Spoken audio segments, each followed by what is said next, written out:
For some people, 511 is going to get you there too late. And that is when we end up with things like accidental home births or side of the road babies or ambulance bay babies. This is why I want you to take into consideration your individual factors.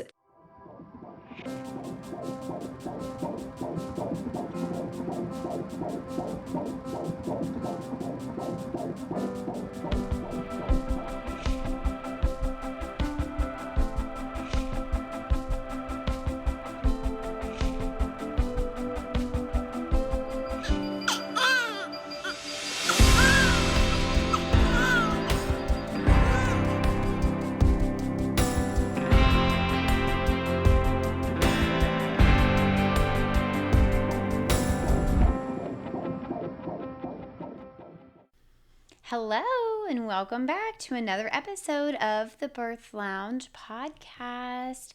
Before we dive into today's episode, I wanted to talk to you really quick about one of the best resources that you can have right in your back pocket so that you can have an informed and confident birth.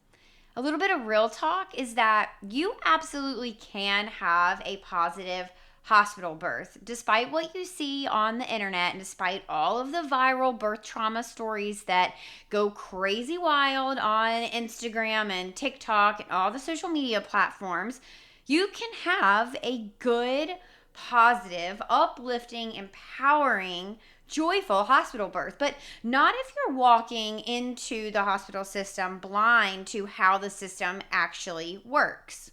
And that's actually exactly why I created the Birth Lounge app. It's like having me, hello, in your back pocket, your doula, your evidence-based hype woman, and your birth translator all rolled into one affordable, accessible app. Inside the Birth Lounge app, you're going to find bite-sized videos that teach you exactly how to avoid unnecessary interventions, how to advocate for yourself confidently, but also respectfully. Remember, I want to build this collaborative partnership between you and your care team where you are the decision maker, but you also are not coming to your care team disrespectfully or furthering that divide that we all feel. And I'm going to teach you how you can actually enjoy your birth experience. We're talking step-by-step guidance through every stage of labor. I'm going to teach you my secret sauce to pushing techniques that will not only help reduce your chances of tearing, lessen the time that you push, but also protect your pelvic floor. And inside the app, you're going to find scripts for exactly what you can say to your provider when you're offered something that may not feel aligned to you, or how to ask questions if what's being offered to you makes you feel a little unsure. Plus, there's postpartum prep, partner support guides, and even a section to help you with recovery so that you can thrive after birth, because it doesn't stop once your baby's out, right? And I think my favorite part of providing everybody with an app is that the access is all straight from your phone. You don't have to get on the internet. You don't have to log into a web address. You don't have to keep a book in your purse or listen to an hour-long podcast. It's literally right there in digestible, quick, easy reads, no fluff, no fear tactics, just real evidence-based education, all facts, and it's all linked for you in the app.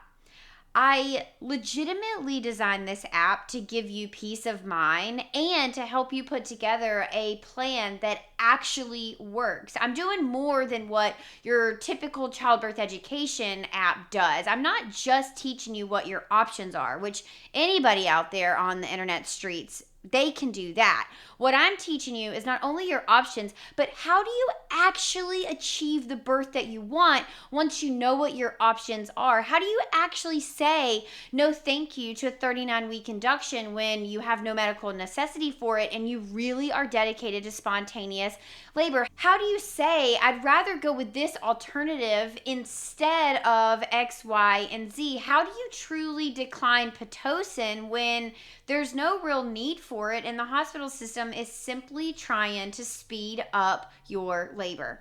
So whenever you're ready to ditch the fear and you want to walk into labor feeling confident, Download the Birth Lounge app today. It's available everywhere that you download apps, regardless of what kind of phone you have, because birth doesn't have to be traumatic. Not when you know how to navigate it. Visit your respective app store and download the Birth Lounge app today. I cannot wait to see you in there. All right, you guys. There's so much fear around having a baby. The pain, the contraction, who's going to be on call? How are you going to be able to handle it all? What is life with a newborn baby going to be like? But a question that I always get, but it's always in the ninth hour. It's always in the last inning. It's right before go time. And that is, how do I know when to leave for the hospital?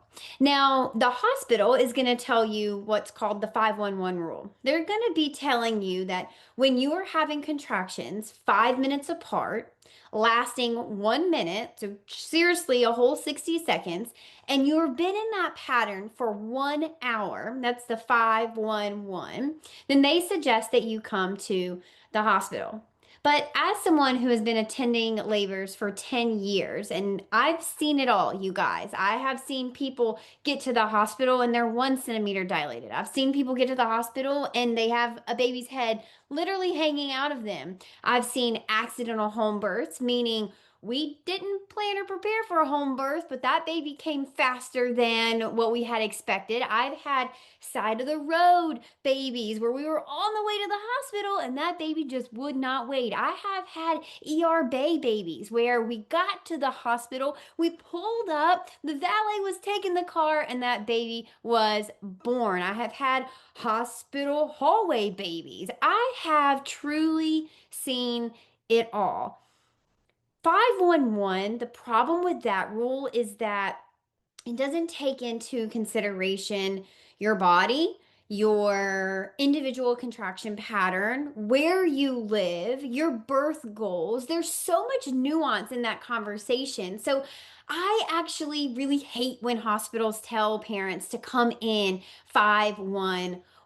So today I'm going to be telling you how you can actually individualize this equation and find the right timing for you and your birth goals. Now, I just mentioned that the 511 doesn't take into account any sort of individualization. And my problem with this is that for some people, going in at 511 is going to get you to the hospital way too early. And then you're going to just be sitting around or laboring in the hospital when you could have done all of that labor time at your house where you're more comfortable. Your risk for infection is much lower. The control that you have over the space, the environment, the lighting, the music, the people being in and out of your room, you have all that control in your house where you don't have that in labor. Now, for some people, 511 is going to get you there too late. And that is when we end up with things like accidental home births or side of the road babies or ambulance bay babies.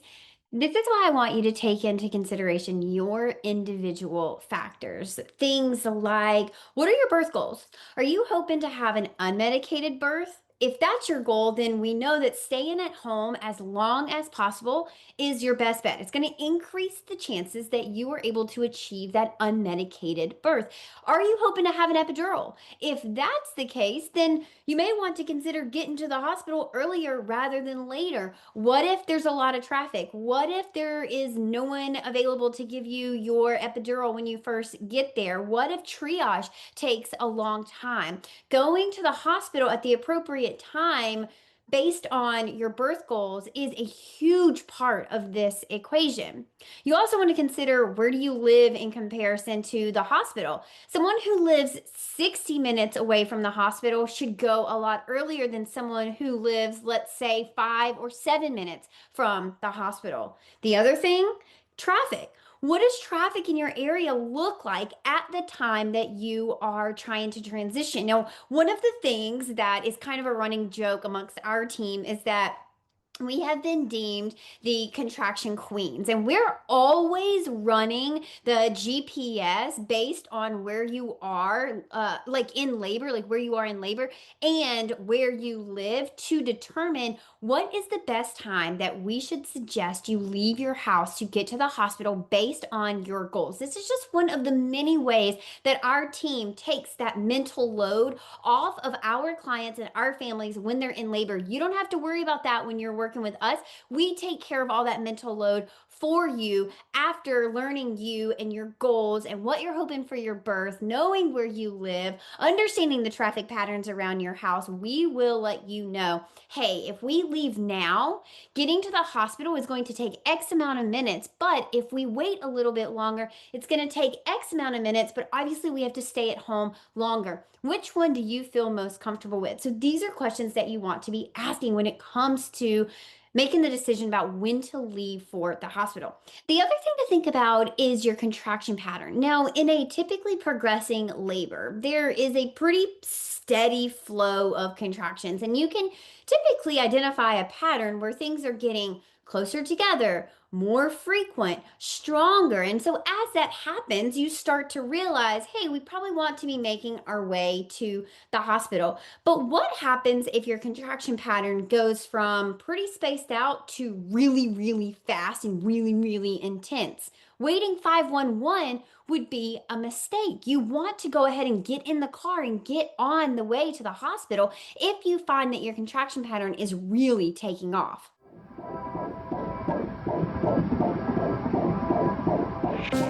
Mother's Day is coming up, so let me tell you right now, go ahead and put out your PSA to your family about what you want. And I know it's not fair that you have to think about what your family is going to gift you on the holiday that's about you, made for you, but here we are. So let me take care of the mental load of having to search for something to send to your husband to get you this year.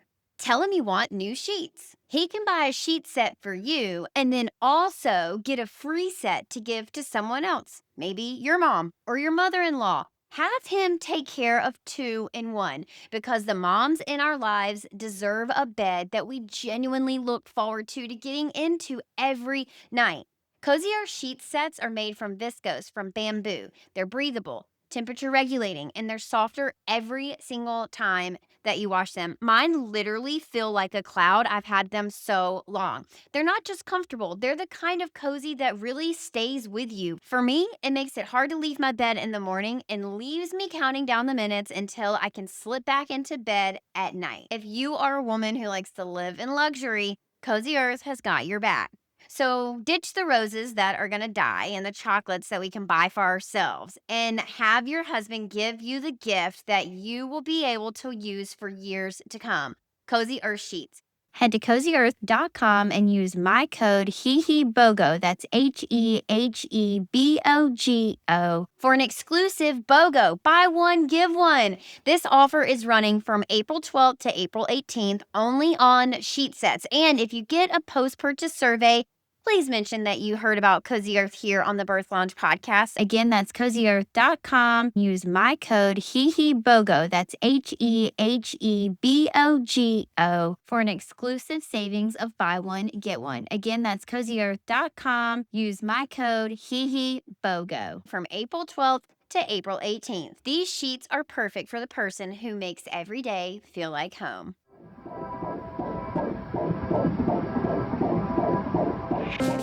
The other thing to think about is, if you've already had a baby, what did that contraction pattern look like? What did that labor look like? Now, of course, we're only talking about unaugmented labor. So if you had any sort of Pitocin involved in your labor, that would be that artificial augmentation. So that doesn't really count. So we're really thinking about organic labor patterns. But if you are someone that has a history of precipitous labor, or your body goes from like kind of in labor, we're grooving, we're doing our thing, to like all of a sudden we are having a baby, you would also probably not want to wait too long to head to the hospital. So depending on where you live, that 511 rule may get you to the hospital either just in the nick of time or too late. Now, the final thing I will tell you is tapping into your intuition is so, so, so important. So many times I have heard moms say, I just have this nudge to go to the hospital. And our team is kind of like, okay, but based on your birth goals, we may get to the hospital a little bit earlier than what you had hoped for, what we had discussed prior to this. Is that okay with you? And they say, yes, something inside of me just tells me I need to get to the hospital. If you have that intuitive nudge in labor, I trust that so much. And I really encourage you to go ahead and load up in the car and get to the hospital. You have no idea why your intuition is pushing you that way, but I really, really encourage you to trust her. She knows so much that we don't. All right, so now I'm going to break down kind of what is that individual equation that you should be thinking about.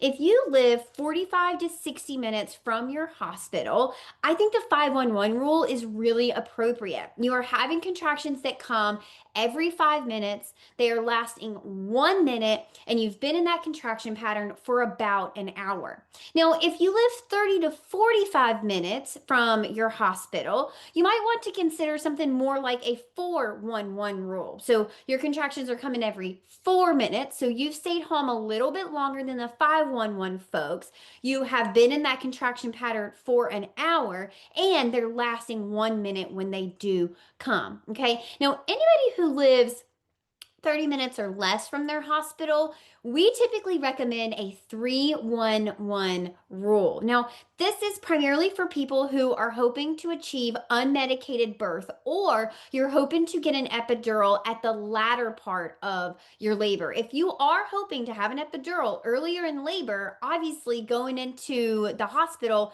at an earlier time is going to be how you achieve that. But if you are someone who wants an unmedicated birth, or you're trying to hold off on the epidural as long as possible, and you live 30 minutes or less, 311 is a great way to kind of estimate when you start making your way to the hospital. Now, this may seem like your contractions are coming really fast and they're pretty frequent and they're lasting that minute, and you may kind of think like, oh my gosh, I might have a baby. But let me reassure you, number one, fight or flight's going to kick in when you transition from your home to the hospital. Anytime that you leave the space where you're really comfortable, i.e. your home, and you go into a space that's unfamiliar, i.e. the hospital, and you get in the moving car, you are going to experience a fight or flight response. I don't know how else to put it. You're going to have your contractions slow down, space out, and for some people,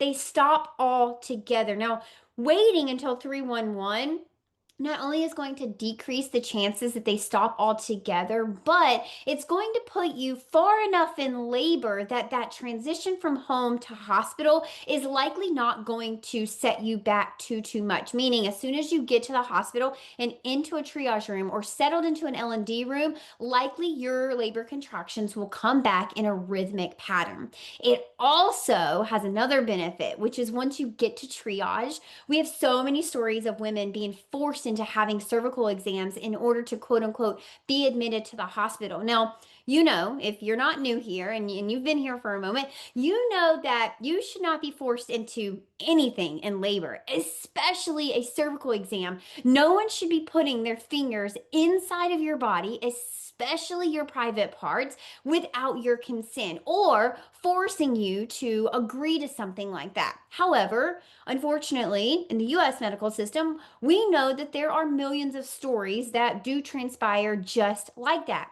If you get to the hospital and you are clearly in labor and you are well into that labor pattern, i.e. that 311 pattern, it's very unlikely that they will pressure you too much into getting an unnecessary cervical exam in order to quote unquote be admitted to the hospital, because it's clear you are in labor. If you do face that pressure and you're clearly in labor, I think that you have a lot of room to negotiate why you don't need that cervical exam. You can tell them, I'm having contractions every 3 minutes. They are 1 minute long. And I have been in this pattern for at least 1 hour. By the time you get to the hospital, likely it's a little bit more than 1 hour because we did that original hour at your house and then we had your drive into the hospital. At the end of the day, you can just simply say no. And don't forget about EMTALA laws. Now, this law specifically protects laboring women. And it does say that if your hospital turned you away and you were to have your baby after they dismissed you, after you came in and said you wanted to be admitted, that hospital would be in trouble. So that's another thing that you can cite and say, I've been in labor for this long. My contractions are coming this far apart, lasting 1 minute for this amount of time. And I don't want you guys to have an EMTALA violation. When you leave to go to the hospital in labor is so individual. It's based on so many individual factors like your contraction pattern, what your birth goals are, and where you live in comparison to the hospital. Now, your hospital, again, they're likely to recommend the 511 rule. But if this doesn't fit with where you live in comparison to your hospital or your birth goals, you can simply make a more individualized equation to help you get to the hospital based on what you're hoping out of your birth. When considering when to go to the hospital, think about what your previous labor history is like. Read the cues that your body is giving you at that time and always listen to your intuition. I'll see you in the next episode. Be sure to follow along on Instagram. You can find me at Tranquility by HeHe or at the.birth.lounge. Until next time, head to your app store and download the Birth Lounge app for evidence-based childbirth education and data-driven postpartum support delivered straight to your phone. Bye! Thank you so much for tuning in today. I love hanging out with you, and it is an honor to be your go-to gal when it comes to preparing for your baby. If you've enjoyed today's episode, please leave a 5-star review and tell others why they should be listening to the Birth Lounge podcast too. You deserve to have a birth that you love with a provider that values your autonomy and respects informed consent without all the trauma that you so commonly hear about on social media. New episodes air every Wednesday and Friday. Hit that follow button so you never miss an episode. I'm HeHe, and this is the Birth Lounge Podcast.